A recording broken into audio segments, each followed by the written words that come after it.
action. Hi guys, welcome to another amazing episode of Lola's Voice. My name is Lola and I'm your host on this channel. On today we'll be talking about, you can take a guess, we'll be talking about Nigerian 2023 election, the competitiveness in the election, and the uniqueness that come with this election cycle.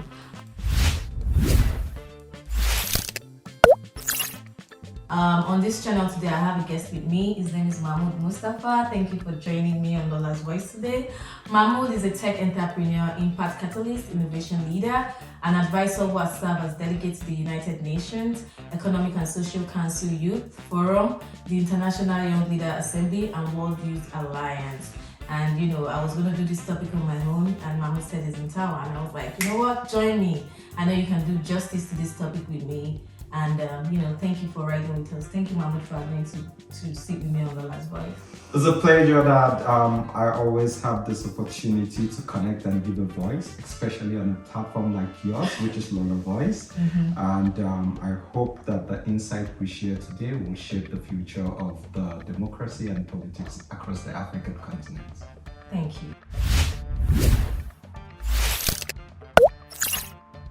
The dynamic of the 2023 election, presidential election, is going to be different in the sense that there are different policies that have been put in place, or different things are happening that have been put in place that will impact the election result in the year 2023. That's going to happen by February, like 90 days away from now.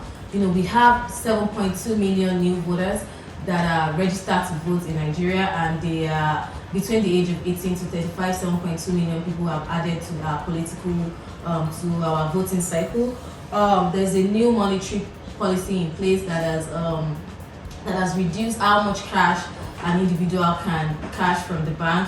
Initially we used to have this during election. A lot of politicians try to exchange money for political votes. It's popularly called the Bokosebe in Nigeria, where people give you money to vote, and you vote. So right now, because of the new policy, we expect people not to have that much access to money that they would have to give people to vote. Another thing that has helped is the new electoral law, or another thing that would help rather is the new electoral law, where you have to electronically transfer your votes immediately from the polling unit. I think that's one of the best things this administration have done.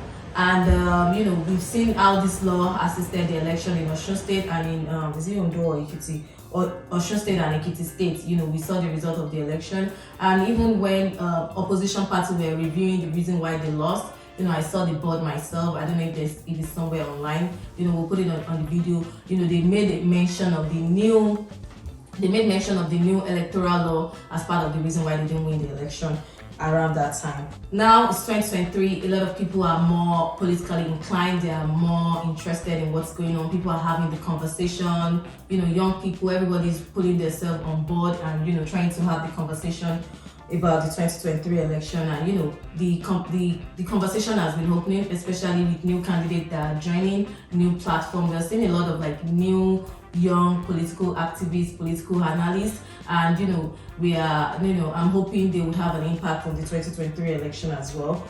And this is also an election where we have major contenders that are core politicians, and I'm going to be reviewing these politicians and their pros and cons. So Mahmoud, what do you think? I just made mention of some things that would impact our 2023 election.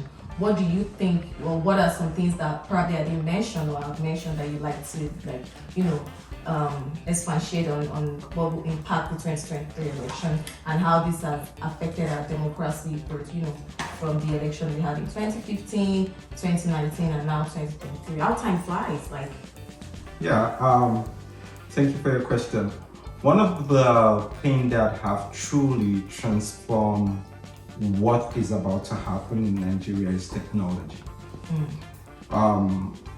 It has been able to lower the barrier of entry for people to have information about not only political parties, but checkmate them on their promises.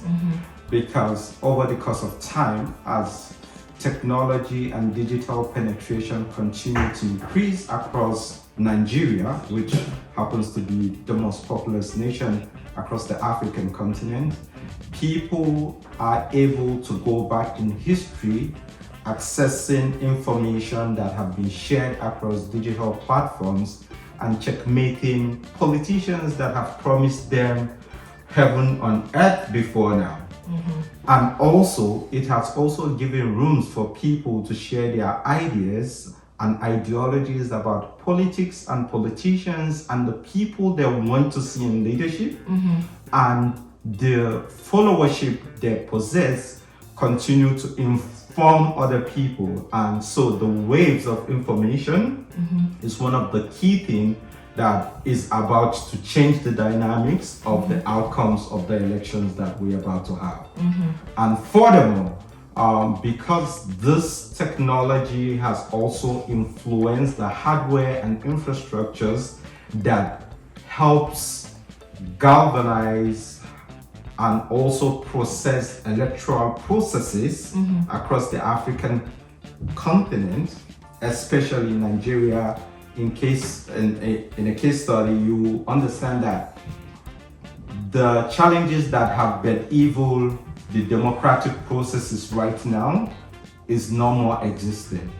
We are winning certain wars, and we hope that as we continue to grow, this result will reflect those advantages in technology and individual engagement because of making decisions from an informed point of view.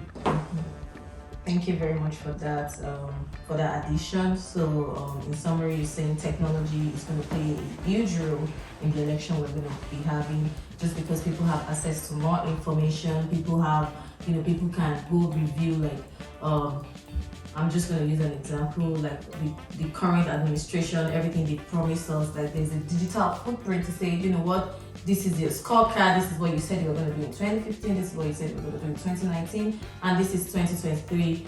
People are able to have access to that information, and they can review and make informed decisions based on that. Okay. So, like I said, we have major political contenders in this election, and I'm going to be reviewing, I'm sure, in this presidential election, and I'm going to be reviewing, I think, about 5 people, and just state their pros and cons, and and these are the people we'll be looking at this coming election, for the presidential election. And the first person I want to talk about is Omoyele Sowore. Like, what do you think about his candidacy? What do you think are his pros and cons? Like, what are his chances? So one thing I can say about Sowore, I believe he happens to be one of the youngest, if not the youngest person running for the presidency in Nigeria.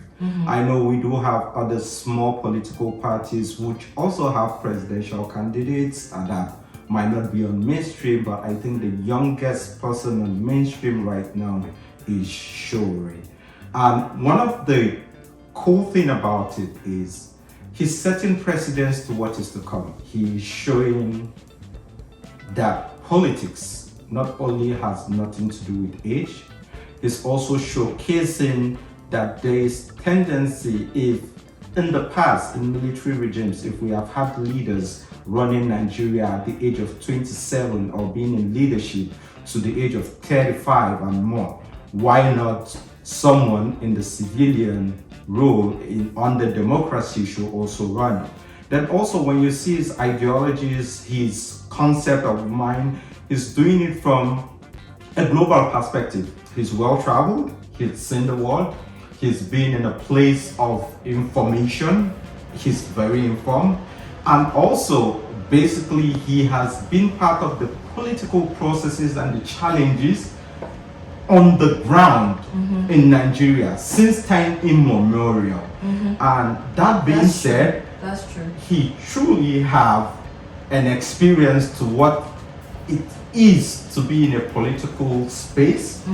And him running right now, I believe, is a chance for younger Nigerians to know that, hey, being a president is not rocket science.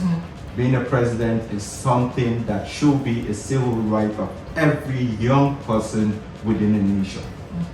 And while the chances of winning or losing is odd or more, but at the end of the day, you cannot take away from him his perspective about politics, its processes, and his overall commitment to that for over 2 decades right now. True, absolutely true.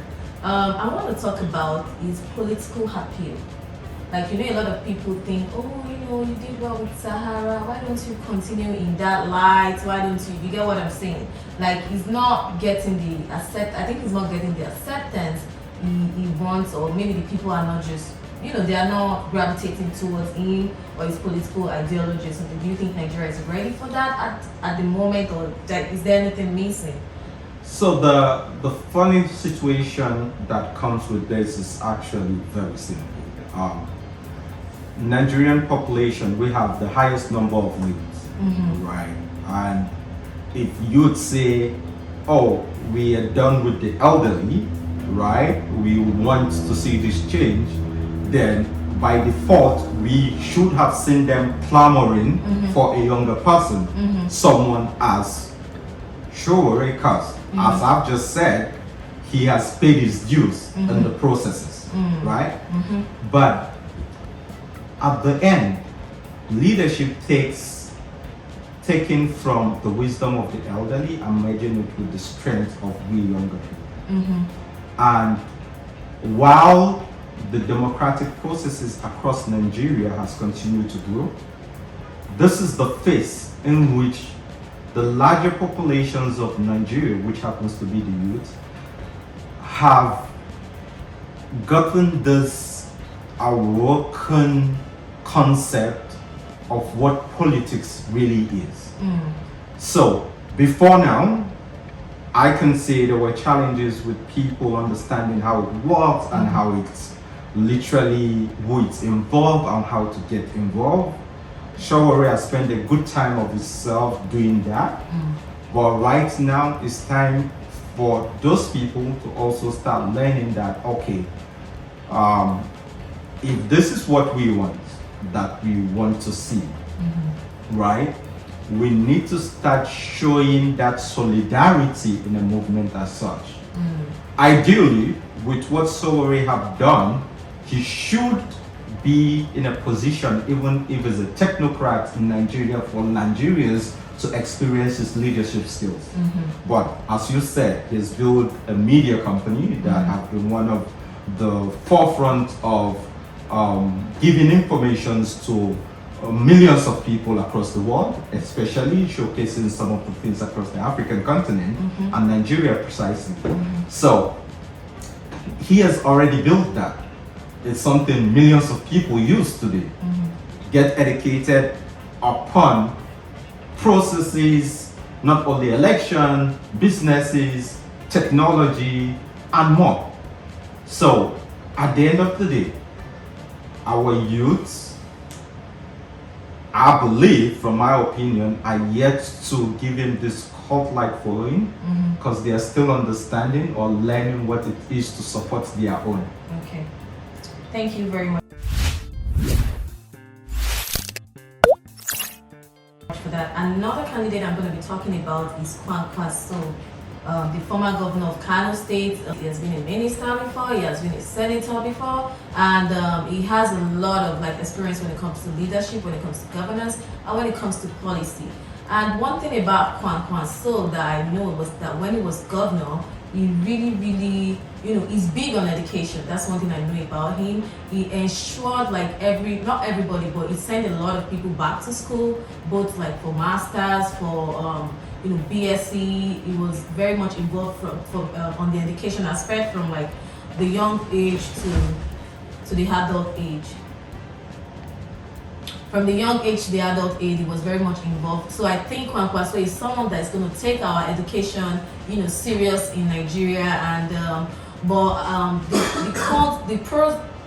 But what I see that would impact his candidacy is that is from the north. Buhari is from the north as well. We're just finishing another 8 years from the north, and Kwankwaso is from the north. There's a kind of unspoken rules in Nigeria about power shift, which I really don't understand.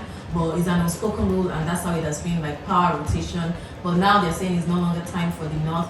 And Kwankwaso is well known and popular in Kano and I don't think he has appeal outside of the northern part of Nigeria. He doesn't have that much media coverage of what he does and everything. So what do you think about the candidacy of Kwankwaso? So Musa Rabiu Kwankwaso happens to be one of the governors in the northern region of Nigeria that has continued to set precedents in leadership and governance. As we all know, even within the Nigerian context of politics and governance, it is very, very hard to make impactful change across those regions. Fortunate enough, under his administration, which he happened to also be a minister of defense with no prior military background, and he did, I think, averagely well. And like you said, he was able to also make sure that the transition of the people within the region of Kano as a state got one of the best highest level education or higher level education after their secondary education, not only within Kano State or Nigeria, but even internationally, which we give prowess to that, because he also believed that in the future, it takes a global perspective and education to be in a place of leadership that will truly transform and bring the dividends of the knowledge we seek on ground. Then when it comes to politics, actually, surprisingly, Kano is one of the biggest place you fight to get the votes. And in as much as his switching of political parties to the extent of even creating his own political party right now, you can give it. They gave APC a run for their money and also politics during the election between his former deputy governor, Alhaji Ganduje, alongside Abba, which was 1.1 million 33,000 votes to 1,020,000 something votes. That even brought a rerun. So right now, the outcome of the election to come in 2023, guess what? Regardless of all the other political party, I think his new political party will have the highest votes in Kano, because APC and PDP has to share, and eventually he will get it. And he has continued to work with other people across states that also have these independent voters, like we call it internationally, and they have been swaying them towards his new political party because he has forged alliances with a lot of people that they share common vision and passion. And I will see him as most likely the third runner in the coming election. That's interesting. I don't know anything about who is the third runner or the first runner or the second runner, but that's what we know about Rabi Kwankwaso, and those are the pros and cons of of his candidacy for the 2023 election.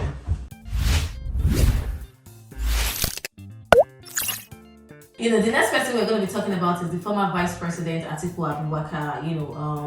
He's also in northern Nigeria. He's a businessman. He's been in power before. He's been vice president for over 8 years. So that means he knows his way around power. He's running under the PDP, which is supposed to be, I'm not sure if it's the first major political party or it's the second major political party. So what that means is that they have the party structure. They have the political, is the first. So what that means is that they have the political structure, and and he knows his way around power. So that means he's going to be coming in with full speed. He's a businessman, so for his business to thrive, he needs to prioritize security, which I think those are the things he's going to be doing. And there's this northern oligarchy that is in support of Vice President Atiku Abubakar, and we can't underestimate the northern oligarchy when it comes to Nigerian politics.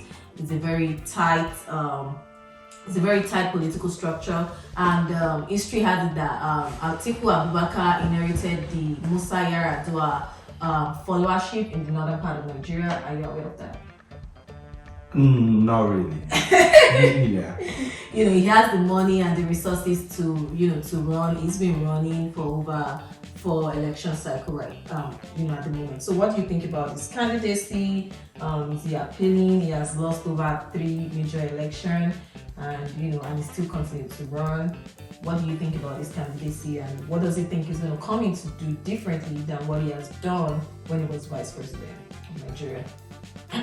So Alhaji Abubakar Atiku, or Atiku Abubakar, either way, is one of the formidable candidates in the Nigerian political space.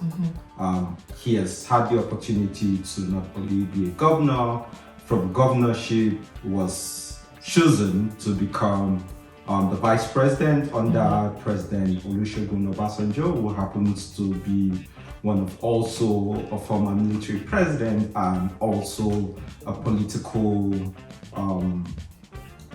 leader across Nigeria, most especially in the southwestern region. And one of the things is he has tested what it is to be in a place of leadership. He has truly also did his bare minimum, being a vice president. And under his leadership, he has been put in multiple roles across Nigeria, from board of I believe the demarcation of land and borders across Nigeria to I believe when Queen Elizabeth was visiting Nigeria, he was the head of it. So he has a sense of leadership both locally and also internationally, right? And he has continued, regardless of the number of challenges that comes with trying to be a president in a country like Nigeria. So always make sure that there was no election that he didn't contest or want to contest. He has always put his cap in the ring and say, hey, I want this. Even switching political parties and more. And this is the same thing with the current president, President Muhammadu Buhari. And eventually, after losing, he won. And I think this is the same philosophy Atiku is trying to follow, but nonetheless, he has always shown that not only am I in a place of strength as a young person, I'm also have the credential to have been in a place of leadership, to the second highest office in Nigeria. And I have also been in the space of business, which Nigeria is one of the best places to invest in and also be part of the transition in economy. And those are spoken for him on its own. Now, the few challenges he has continued to have is the inability to be in one place and forge alliances that will overshadow the whatever political challenges comes its way. So his switching of alliance, for me, even going back and forth, and also the inability to maintain the leadership of a structured party like PDP happen to be some of the things that you look at it and you're like, okay, while we know that it's not easy to be in a place of leadership, but you need to showcase what leadership is. Consistency. And more. Yeah, so those are some of the few insight I have about him. But also is, while he's not an underdog, you don't want to take him lightly in a fight for the presidency of Nigeria, because that's what he has continued to do for the last years after leaving the office of the Vice President of the Federal Republic of Nigeria.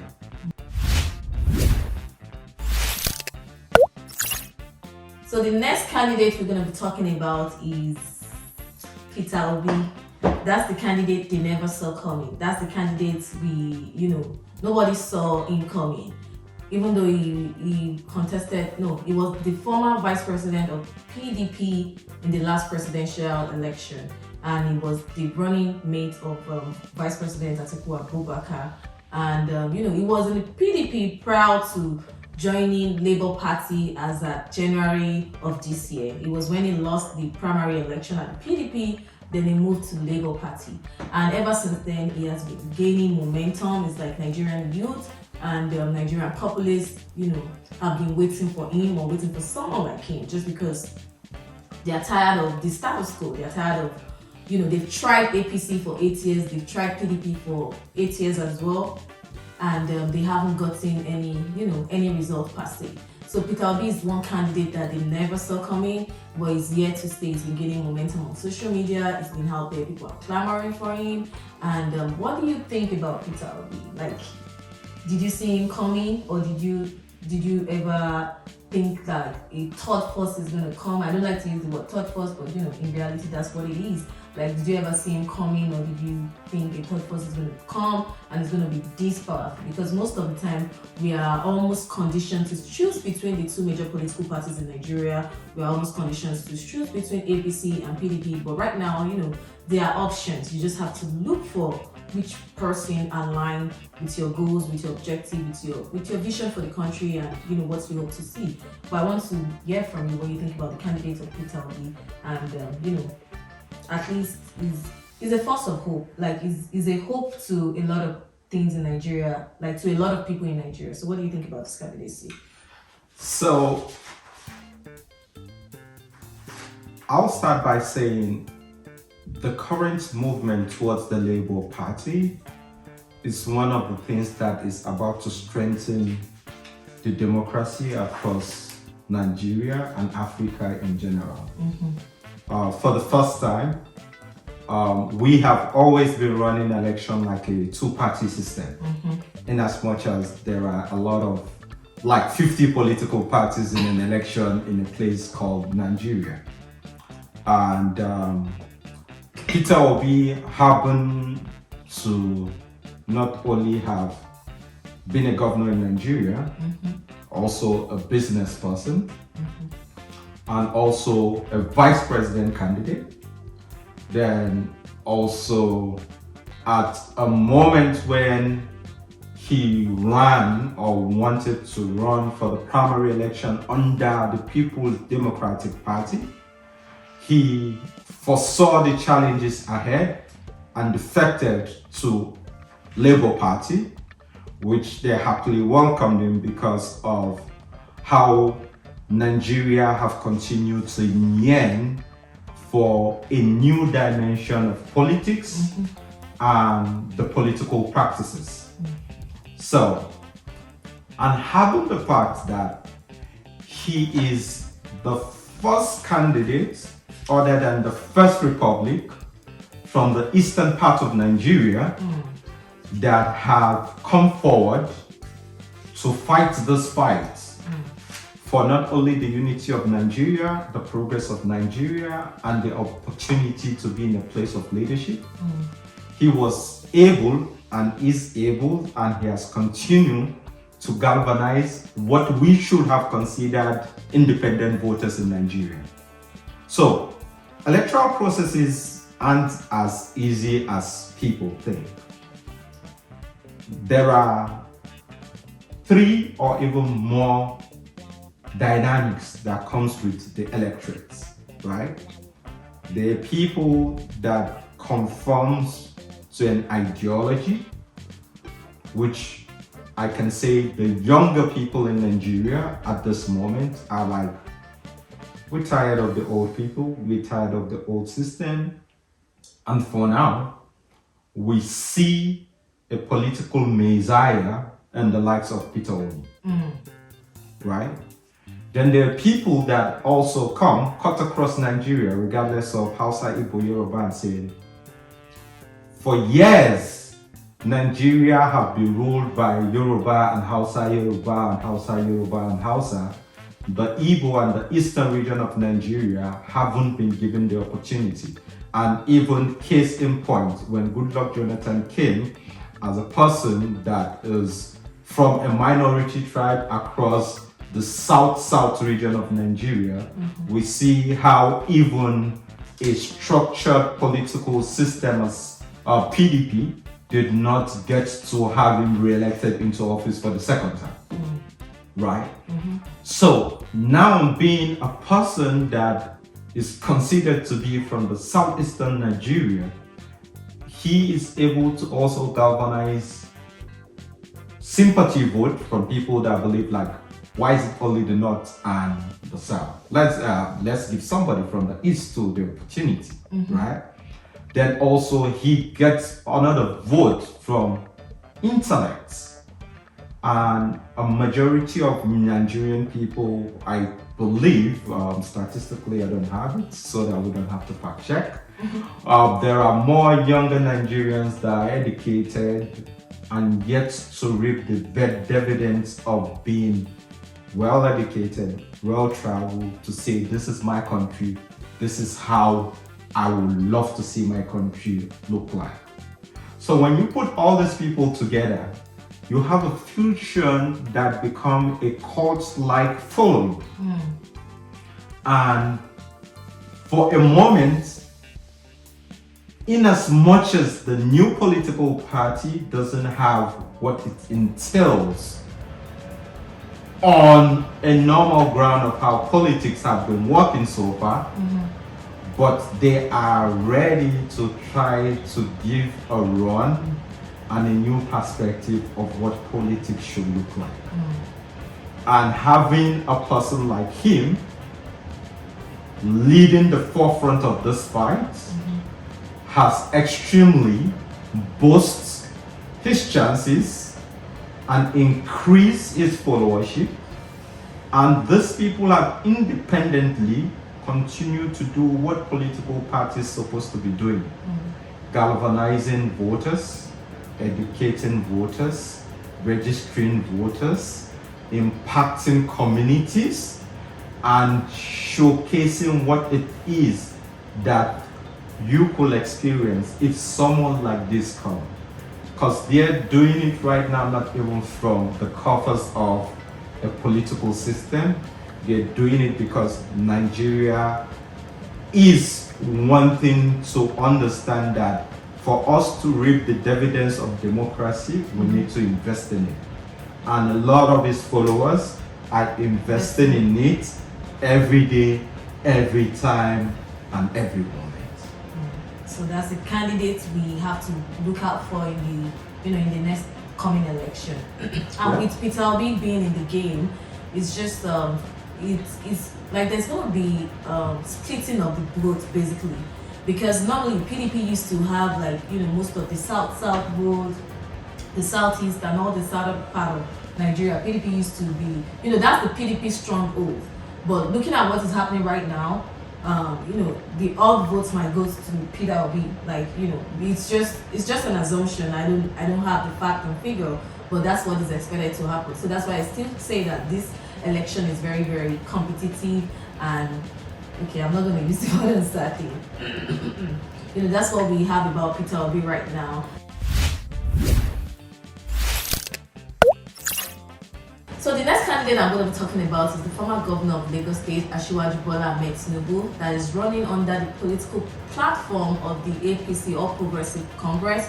And the candidate is, the Asiwaju has been in our face in the last 20-25 years, and even though he's been out of power for over 12 years, but he's still in power even though he's been out of power. Like he's been a political godfather, he's been, putting people in position of power. So that makes him what's the word?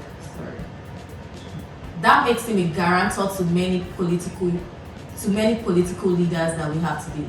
I see him as the current guarantor for the current president of Nigeria, because he was part of those people that, that came outside to galvanize vote for him, that supported him both on the 2015 and 2019. Asiwaju, as he has the political structure, he has the media, he has the power, he has the money, he has almost everything it takes to run for the presidency of Nigeria. I think he's been working for this moment. When I look at the history and I go back to just see what the man has been up to, he's been working for this moment ever since he became the governor of Lagos State. He's been, he already knew what he wants to become in future, and he's been working towards that line, putting his boys or putting his people in key position, and he has been consistent in the past 20 years, by being in the opposition party, fighting for, just doing different things. And Asiwaju Bola Ahmed Tinubu has access to media coverage. He was supposed to be the vice president of General Muhammadu Buhari when he ran in 2015, but he didn't run due to the fact that it was going to be a Muslim ticket, and at that time, he didn't favor, he wasn't going to favor the political party. But right now, he's also running using a Muslim ticket, that has never, Nigeria is now more polarized than it was in 2015 or than it was 10 years ago. People are very on the head when it comes to ethnics, when it comes to religion, when it comes to these things. So we're going to be looking at the pros and cons of Asiwaju Bola Tinubu in this election.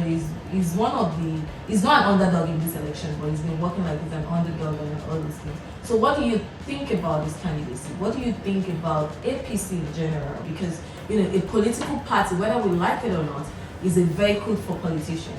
And APC has been in power in the last 8 years, and in fairness to God and man and to everything, they've not really performed or made all the promises that they said they were going to do to Nigerians.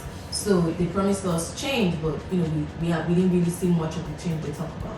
So what do you think about the candidacy of Asiwaju and So, in aspect to that, I'm gonna start from what you said at the end, right? Change is a mantra, and in politics, you use mantras to galvanize resources as votes to get to where you want to go. It doesn't truly translate into actually using the mantra and bringing it as the evidence of democracy. When the APC came in and they were promising change, a lot of people believe they wanted to do that. But if you truly understand political processes, it was just a mantra to galvanize resources and also votes to get into the place of power. Nonetheless, we could also give them their little flowers. Today, the election that is about to come, it is under this same administration that we have the chances of having a more fight towards a transparent election in one of the most populous nations as a result of the enactment or the passage of the Electoral Act bill and under the administration of Muhammadu Buhari, which is good. At least there is a fair fight to what is to come. And we hope that the standard policies and processes put in place will truly bring the satisfaction to millions of Nigeria wanting to see that the civil rights they have to vote and be voted for into office gets to be in place. Then I'll come back to the issue of the candidate under the APC right now, Bola Ahmed Tinubu, which happens to be one of the prominent politicians in Nigeria.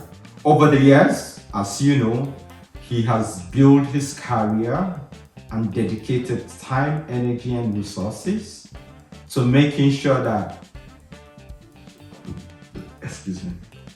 the growth of this democracy and electoral processes in Nigeria could be attest to what he has made as a foundation. In as much as people will put in place that, there were many irregularities, and the way he does his own thing and the people he empowers and the leadership he showcases, there are people that don't have the opportunity to also be part of it.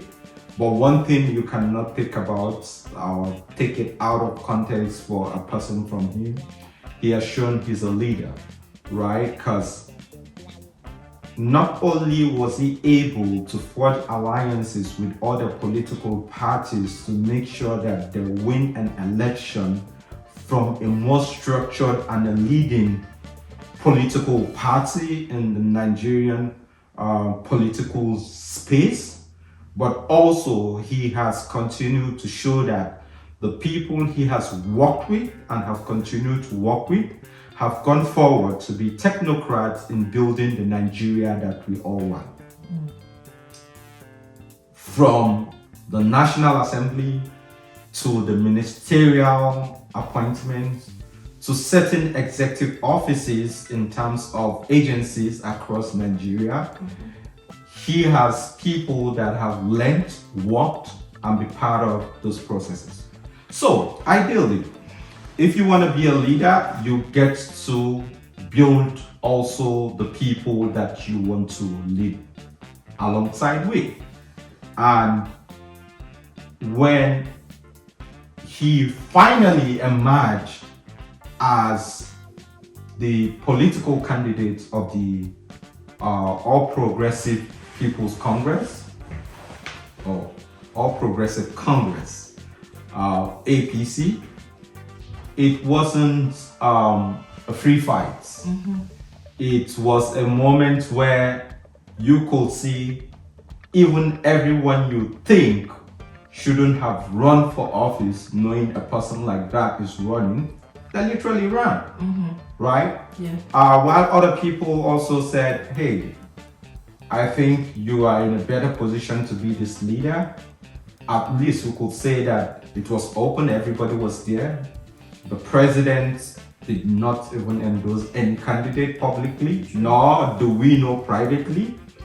And even the vice president ran under the same party, but eventually he won with a very wide margin.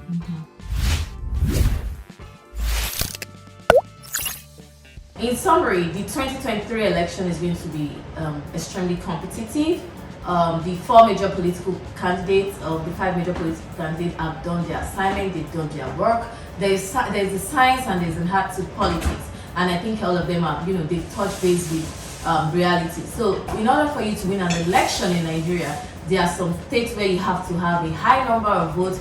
If not even win the states, you have to get a majority of the votes in those states. We have the 3 KBs D states, which is the Kano, Katsina, Kaduna, Borno, and Delta. When we look at the major political candidates, a lot of them have done their assignment. I'm going to start from Asiwaju Bola Ahmed Tinubu. He was very intentional about picking his vice presidential candidate, even though it wasn't the best due to our political dynamics, due to tribe, religion, and all those things. But he went for that candidate. I'm just making an assumption that because the candidate is from one of the 3 KB states, and he's been a governor before, and he has influence in galvanizing votes from the rest of the state, from the Kaduna, Kano, Borno, and I'm not sure about Delta. And when you look at Atiku Abubakar, he went to pick a vice presidential candidate from Delta State, and it's also, a state where you have to win an election in Nigeria. If not win an election, you have to, be able to get majority of the vote. And his vice president is also from that state. He's been a governor of the state before, and we are hoping he's going to use his influence to get more votes from Delta State. And Peter Obi as well was very intentional about picking his vice presidential candidate, which he did from Kano State. And his vice presidential candidate is well read. He's been a senator before. He has a lot of handful information on security, and he's been in governance and politics. He's a core, strong grassroots politician as well. And Kwan Kwaso was also intentional as well. He went to the southern part of Nigeria to pick a pastor from one of the southern states in Nigeria, and believing that he has the capacity to get more votes from the 3KB state. So that's why the election is highly competitive, and nobody's going to win anything on a platter of gold. They are literally going to fight for this election, and whoever won the election must have tick all the pros and cons and tick all the boxes for this election. So this election is going to be interesting, and we've been seeing some interesting content in regards to this election. It's an election everybody's looking at, everybody's watching out for what's going to happen. The dynamics of the election is different. The dynamics of the campaign have been different, and people are. Initially, I used to talk a lot about voters apathy. I used to talk about people not participating, but I think this is not going to be the case this time around. We have 7.2 million voters, so that means they are probably not playing this time around. And Nigerians begin to take actions and take actions when it comes to politics. And we hope it's not all just mouth, and we hope to see action come into play by February 2023.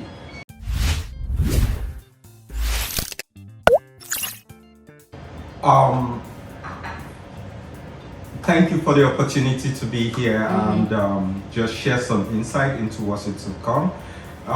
Like you said, the outcome of the election, we will want to see what it is. But one thing I'm so excited about is the continuous yearn for true evidence of democracy in Nigeria, and Nigeria positioning itself in a place of leadership to transform African continent in a democratic way. And these processes, if put in place, will not only help us to grow as a nation and as a people, but also to lead the fight forward to now compete globally. And I look forward to seeing the outcome of the election, and I look forward to sharing future insights on governance, leadership, investment, technology, and what Africa holds on a global scale. Thank you. Thank you very much. The 2023 election is very, very important, not only to Nigeria, to Africa, and even the international country at large. Because when Nigeria sneezes, every other African country catches cold. So it is important we get it right this time around. It is important we do the right thing. It is important to go out and vote with the new election policy, with the new election reform. It is, we have 80% certainty that your vote is going to be counted and it's going to be accounted for.